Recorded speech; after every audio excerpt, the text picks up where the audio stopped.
Hey everybody, let's talk about the big news from yesterday. The FDA has endorsed Pfizer's COVID vaccine booster shot for people 65 and older and those that are high risk of severe COVID.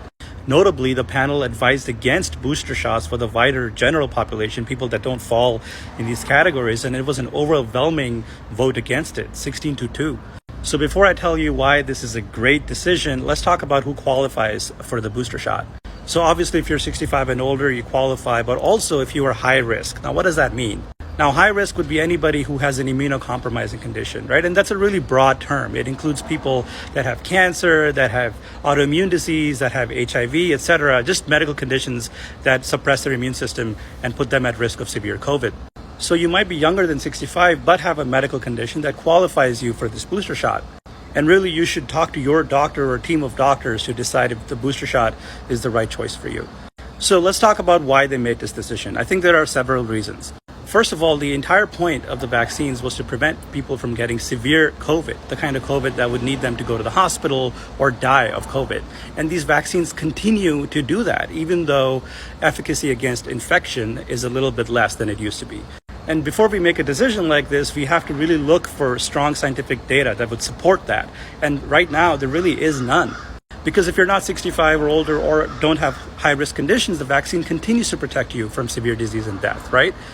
People like to point out, look at Israel. Why is everybody in Israel getting a booster shot?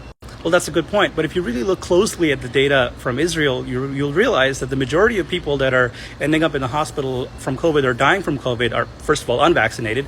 But within the vaccinated population, it's people that are older than the age of 50 and those that have immunocompromising conditions, aka the group that would need a booster shot the most. And that's what the FDA considered in this case.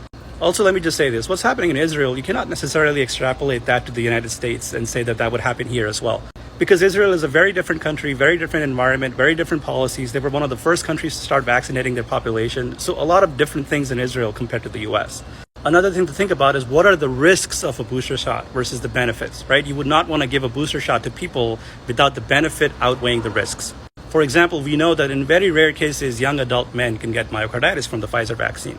The safety risks are probably not going to be significant, honestly, with the booster shot. But still, if there is no significant benefit to be obtained from a booster shot, is it worth taking that risk, however small that might be?